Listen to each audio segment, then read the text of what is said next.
أعوذ بالله من الشيطان الرجيم. بسم الله الرحمن الرحيم. الذين استجابوا لله والرسول من بعد ما أصابهم القرح للذين أحسنوا منهم واتقوا أجر عظيم. الذين قال لهم الناس إن الناس قد جمعوا لكم فاخشوهم فزادهم إيمانا وقالوا حسبنا الله ونعم الوكيل. فانقلبوا بنعمة من الله وفضل لم يمسسهم سوء واتبعوا رضوان الله والله ذو فضل عظيم. إنما ذلكم الشيطان يخوف أولياءه فلا تخافوهم وخافون إن كنتم مؤمنين. ولا يحزنك الذين يسارعون في الكفر إنهم لن يضروا الله شيئا يريد الله ألا يجعل لهم حظا في الآخرة ولهم عذاب عظيم. إن الذين اشتروا الكفر بالإيمان لن يضروا الله شيئا ولهم عذاب أليم. ولا يحسبن الذين كفروا أنما نملي لهم خير لأنفسهم إنما نملي لهم ليزدادوا إثما ولهم عذاب مهين. ما كان الله ليذر المؤمنين على ما أنتم عليه حتى يميز الخبيث من الطيب وما كان الله ليطلعكم على الغيب ولكن الله يجتبي من رسله من يشاء. فآمنوا بالله ورسله وإن تؤمنوا وتتقوا فلكم أجر عظيم.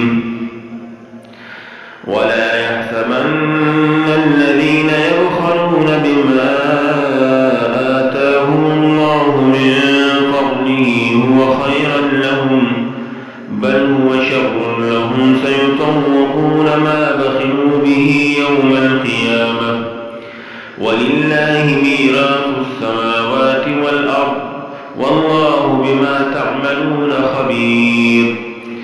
لقد سمع الله قول الذين قالوا إن الله فقير ونحن أغنياء سنكتب ما قالوا وقتلهم الأنبياء بغير حق ونقول ذوقوا عذاب الحريق ذلك بما قدمت أيديكم وأن الله ليس بظلام للعبيد. الذين قالوا إن الله عهد إلينا ألا نؤمن لرسول حتى يأتينا بقربان تأكله النار. قل قد جاءكم رسل من قبلي بالبينات وبالذي قلتم فلم قتلتموهم إن كنتم صادقين. فإن كذبوك فقد كذب رسل من قبلك جاءوا بالبينات والزبر والكتاب المنير.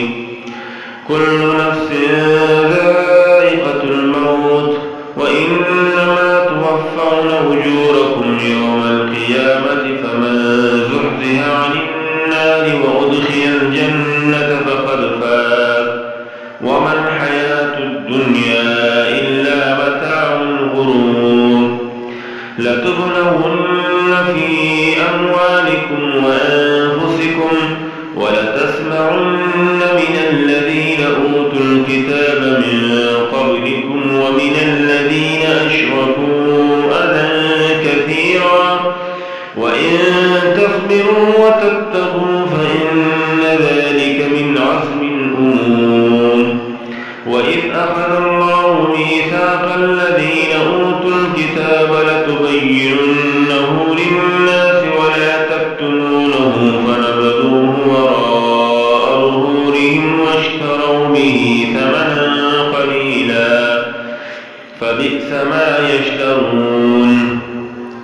ولا تحسبن الذين يفرحون بما أتوا ويحبون أن يحمدوا بما لم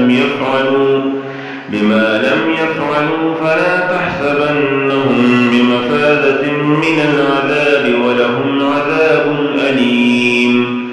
ولله ملك السماوات والأرض والله على كل شيء قدير.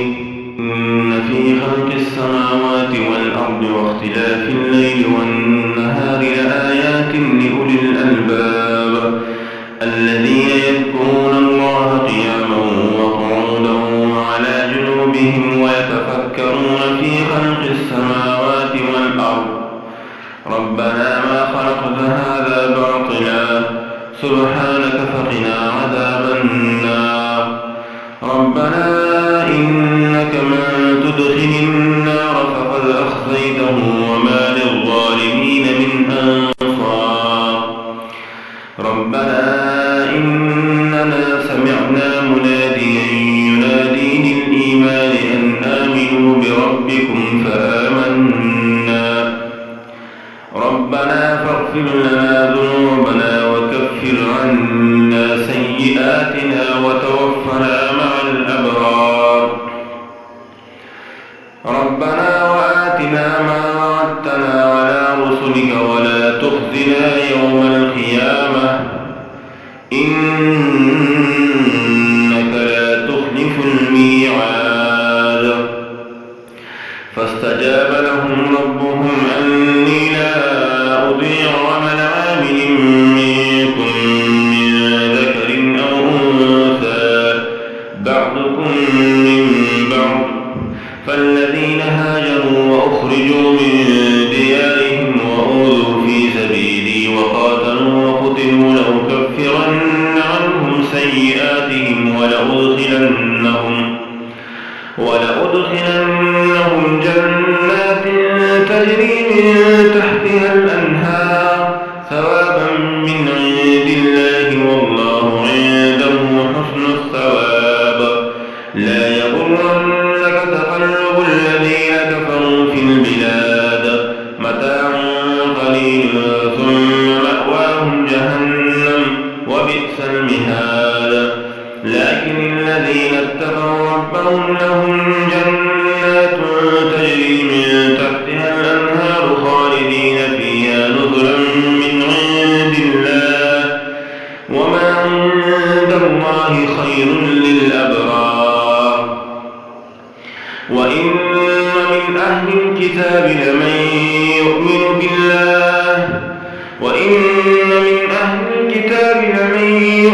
بالله وما أنزل إليكم وما أنزل إليهم خاشعين لله لا يشترون بآيات الله ثمنا قليلا أولئك لهم أجرهم عند ربهم إن الله سريع الحساب. يا أيها الذين آمنوا اصبروا وصابروا ورابطوا واتقوا الله لعلكم تفلحون. بسم الله الرحمن الرحيم.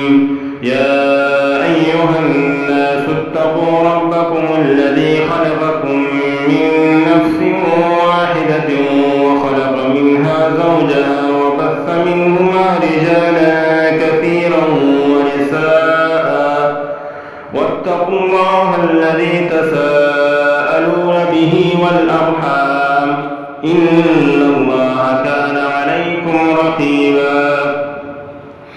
وآتوا اليتامى أموالهم ولا تتبدلوا الخبيث بالطيب ولا تأكلوا أموالهم إلى أموالكم إنه كان حوبا كبيرا. وإن خفتم ألا تقسطوا في اليتامى فانكحوا ما طاب لكم من النساء مثنى وثلاث ورباع فإن خفتم ألا تعدلوا فواحدة أو ما ملكت أيمانكم ذلك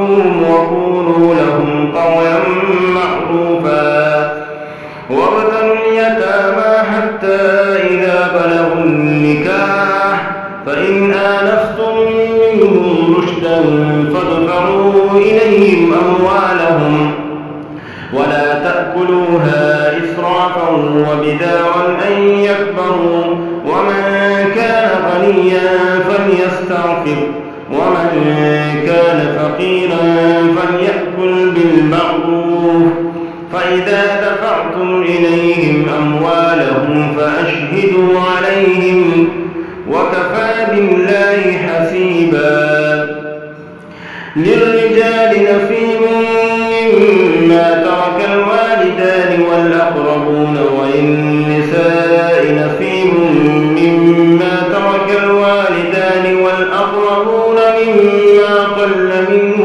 أو كثر نصيبا مفروضا وإذا حضر القسمة أولو القربى واليتامى والمساكين فارزقوهم منه وقولوا لهم قولا معروفا وليخشى الذين لو تركوا من خلفهم ذرية ضعافا خافوا عليهم فليتقوا الله وليقولوا قولا سديدا إن الذين يأكلون أموال اليتامى ظلما إنما يأكلون في بطونهم نارا وسيصلون سعيرا يوصيكم الله في أولادكم للذكر مثل حظ الأنثيين فإن كن نساء فوق اثنتين فلهن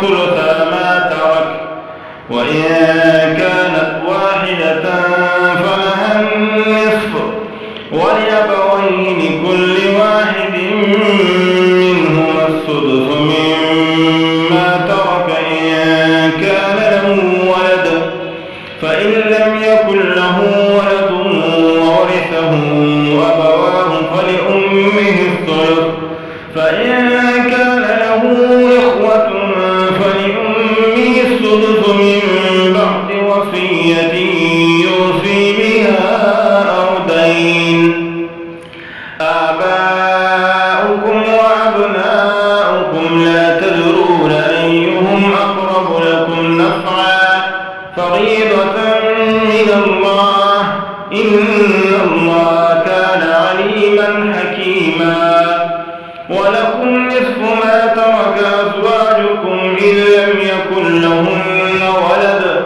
فإن كان لهن ولد فلكم الربع مما تركن من بعد وصية يوصي بها أو دين ولهن الربع مما تركتم إن لم يكن لكم ولد فإن كان لكم ولد فلهن الثمن مما تركتم من بعد وصية توصون بها أو دين وإن كان رجل يورث كلالة أو امرأة وله أخ أو أخت فلكل واحد منهما السدس فإن كانوا أكثر من ذلك فهم شركاء في الثلث من بعد وصية يوصى بها أو دين غير مضار وصية من الله والله عليم حليم تلك حدود الله ومن يطع الله ورسوله يدخله جنات تجري من تحتها الأنهار خالدين فيها وذلك الفوز العظيم من يغفر الله ورسوله ويتعد حدوده يدخله نارا خالدا فيها وله عذاب مهين واللاتي يأتين الفاحشة من نسائكم فاستشهدوا عليهن 4 منكم فإن شهدوا فأمسكوهن في البيوت حتى يتوفاهن الموت أو يجعل الله لهن سبيلا واللتان يأتيانها منكم فآذوهما فإن تابا إن الله كان توابا رحيما. إنما التوبة على الله للذين يعملون السوء بجهالة ثم يتوبون من قريب فأولئك يتوب الله عليهم وكان الله عليما حكيما. وليست التوبة للذين يعملون السيئات حتى إذا حضر أحدهم الموت قال إني تبت الآن ولا الذين يموتون وهم كفار أولئك أعتدنا لهم عذابا أليما. يا أيها الذين آمنوا لا يحل لكم أن ترثوا النساء كرها ولا تعضلوهن لتذهبوا ببعض ما آتيتموهن إلا أن يأتين بفاحشة مبينة وعاشروهن بالمعروف فإن كرهتموهن فعسى أن تكرهوا شيئا ويجعل الله فيه خيرا كثيرا. فإن كرهتموهن فعسى أن تكرهوا شيئا ويجعل الله فيه خيرا كثيرا. وإن أردتم استبدال زوج مكان زوج وآتيتم إحداهن قنطارا فلا تأخذوا منه شيئا أتأخذونه بهتانا وإثما مبينا. وكيف تأخذونه وقد أفضى بعضكم إلى بعض وأخذن منكم ميثاقا غليظا. ولا تنكحوا ما نكح آباؤكم من النساء إلا ما قد سلف إنه كان فاحشة ومقتا وساء سبيلا. حرمت عليكم أمهاتكم وبناتكم وأخواتكم وعماتكم وخالاتكم وبنات الأخ وبنات الأخت وأمهاتكم اللاتي أرضعنكم وأخواتكم من الرضاعة وأمهات نسائكم وربائبكم اللاتي في حجوركم من نسائكم اللاتي دخلتم بهن فإن لم تكونوا دخلتم بهن فلا جناح عليكم وحلائل أبنائكم الذين من أصلابكم وأن تجمعوا بين الأختين إلا ما قد سلف إن